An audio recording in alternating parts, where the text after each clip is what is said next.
The sheer scale of growth that we are dealing with at the moment is unprecedented, literally unprecedented. So how does business harness those drivers of growth? Yeah. The first thing that a CEO would do is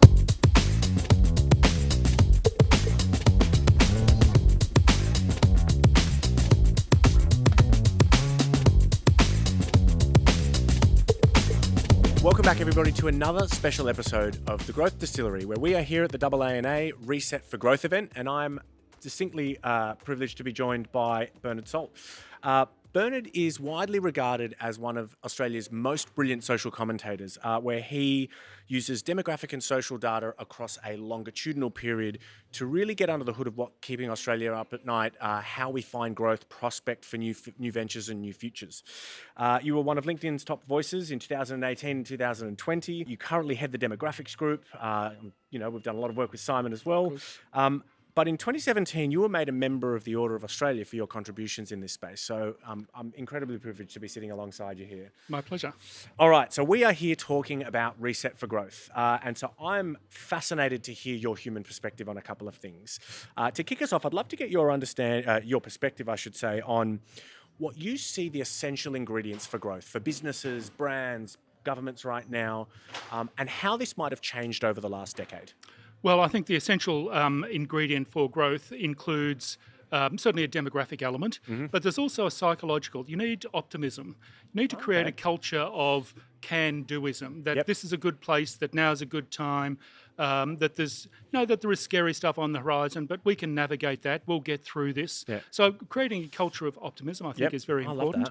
And then, of course, the sheer demographics of it. Yep. And maybe I would say that, wouldn't I? Yeah. But the sheer scale of growth that we are dealing with at the moment is unprecedented, literally unprecedented. In fact, in the last financial year, the number of people added to the Australian continent through net overseas migration and natural increase was something like 650,000 people in a single 12-month period.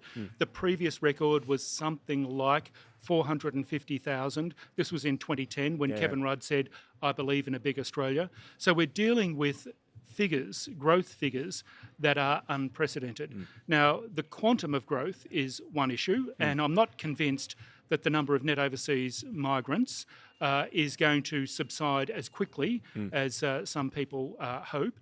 But there is another factor driving this, and that is what you would call a cohort shift. Yep. So you went have a big bubble within the demography of a country, moves through that time in the life cycle where they set up their home. And of course, I'm referring to the millennial generation that have been in their 20s and 30s. And, they created the whole hipster culture and the whole demand for apartmentia in the inner city. But over the next decade, they will move to demand what I'm calling their forever home. Yep. 3 bedrooms, 2 bathrooms, the Zoom room, the whole shebang, if you like, in a lifestyle area. So moving people to that stage of the life cycle where they peak in terms of their income earning capacity, which is early 40s. It's like an eclipse, an alignment of the planets, where you have 4, 5, 6 million people passing through their late 30s, early 40s is going to give you growth. And if you bolt on top of that extraordinary levels of net overseas migration, and then if you bolt on top of that the baby boomers themselves moving into retirement years and the lifestyle years, going on their Rhine River cruise and and hopefully passing on wealth to their children. Bit of skiing, I imagine. But also spending a lot on wellness and well-being and health, and that can only escalate in the future. So there's a number of pistons driving Australia that I don't see in other countries. Certainly not to the extent.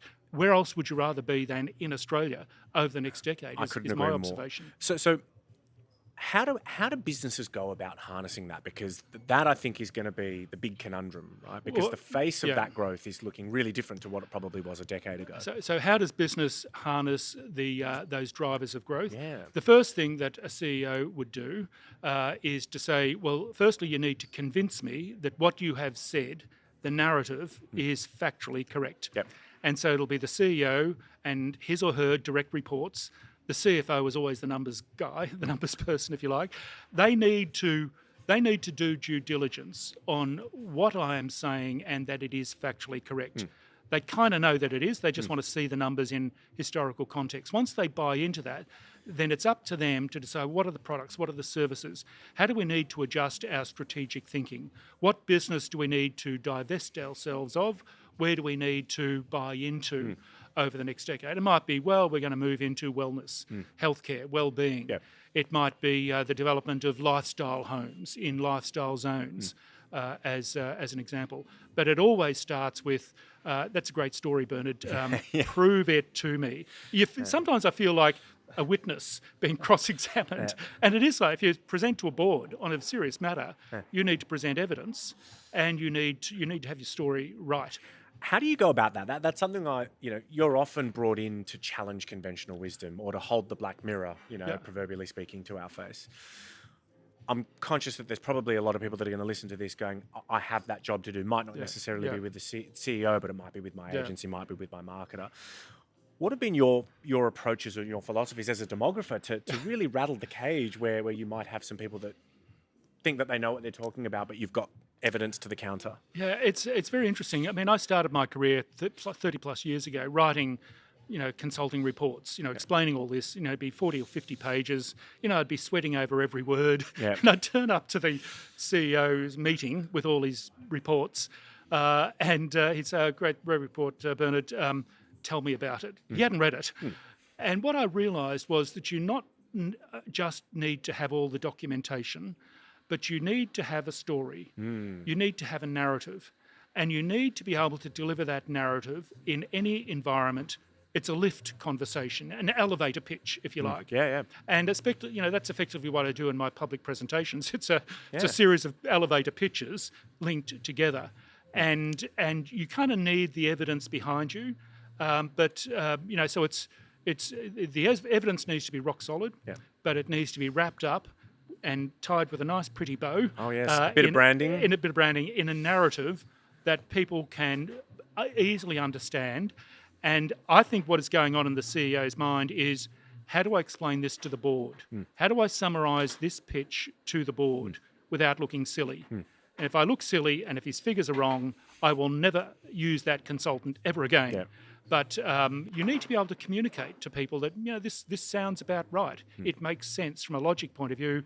And from my dipping into the report and data, it does seem to be right. All right. Other side of the coin, what's something that's distracting us from real growth right now?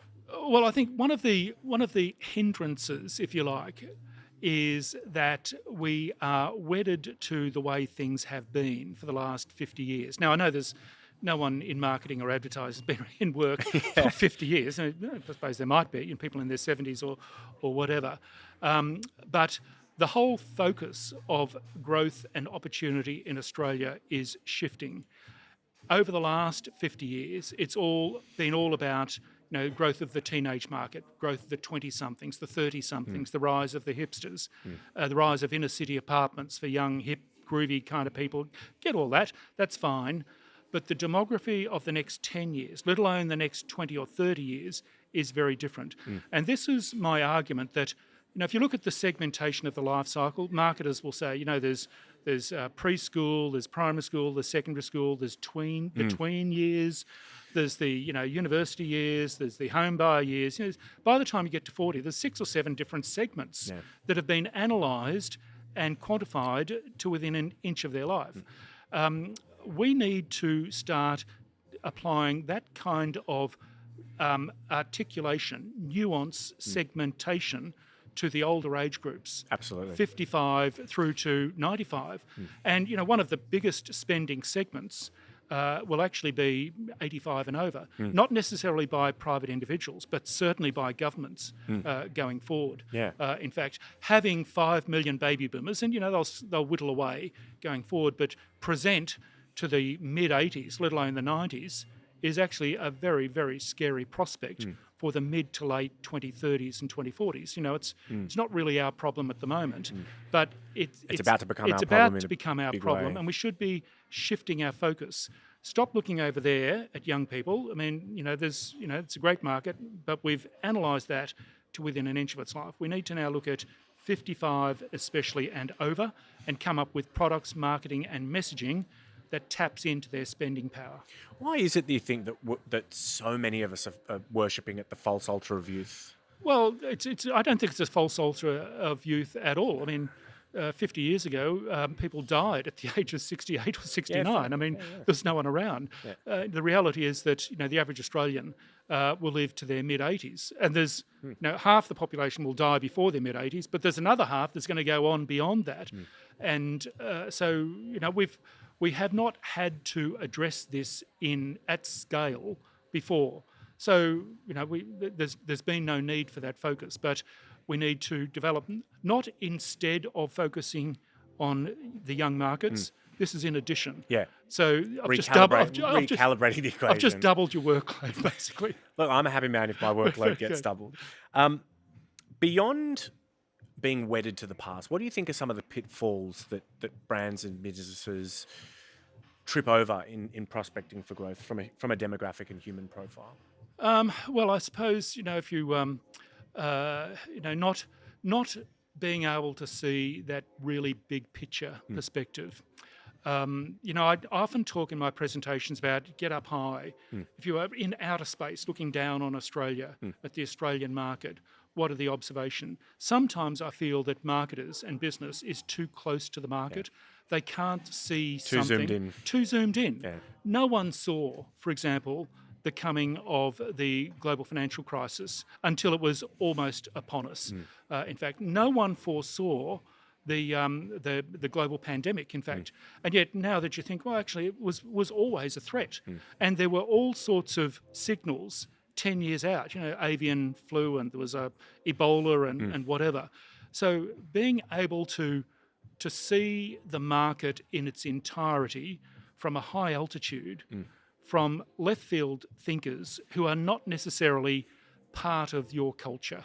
Now, when you go on an offsite, you need someone from outside the tribe to come in with some really bold thinking without worrying about upsetting the boss, that you can actually, say what you think. Yeah.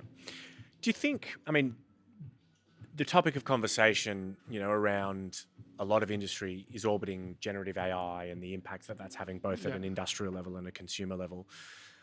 Is that something that you're looking at in terms of the demographics of the country and how that shifts human behaviour? I'm really interested to see what your take is in terms of how does the advent, if you could argue that some are looking at that as impactful, if not more impactful, than the pandemic will be, right? But what's the zoomed out demographic view? Well, the zoomed out demographic perspective is it's all about AI, and I get all that, and no doubt is going to have a big impact. But if you were to go back just 7 years to 2016, 2017, the big issue in 2016, 17, the big scary tech thing sitting on the horizon at that time was blockchain. I never understood what blockchain. I kind of knew what it was doing, but I had no idea how it actually worked, and no one could explain to me precisely how it worked. Maybe it's because I'm stupid in these sorts of technology things. I doubt that. Anyway, blockchain has just gone, disappeared. I don't know whether we've tamed it, whether it's been incorporated, whether it's just wandered off. Well, part of the vernacular. Wherever, I don't know where it's gone, but something has replaced it. It's called AI or generative AI. Again, no one can explain to me exactly what it does and how it's going to change. The way I see it is that it's not necessarily going to take people's jobs entirely. There might be some jobs, but it's going to enable some people to do their jobs more efficiently. It's a bit like, the invention of a nail gun for a carpenter. Or Microsoft Excel for the financial services sector. Right? Exactly. Or, the invention of the telephone, 100 years ago. Okay, it might have had an impact on mail deliveries or messengers, I don't know, whatever else. But it was a piece of technology that enabled people to do their job differently. And that's kind of the way I'm viewing AI, that it will enable people to do their job more efficiently, and it might free up some people to actually do completely different work altogether. But again, I remember being quite concerned about blockchain. It seemed to just be everywhere, and then all of a sudden, I'm sure there is a way in which you can Google the number of times a word is is popular or used. Popularised, And yeah. popularised. And you'd see a bell curve. And I reckon the peak blockchain was about 2019. We've been on the downswing ever since, and we're in the upswing now of AI.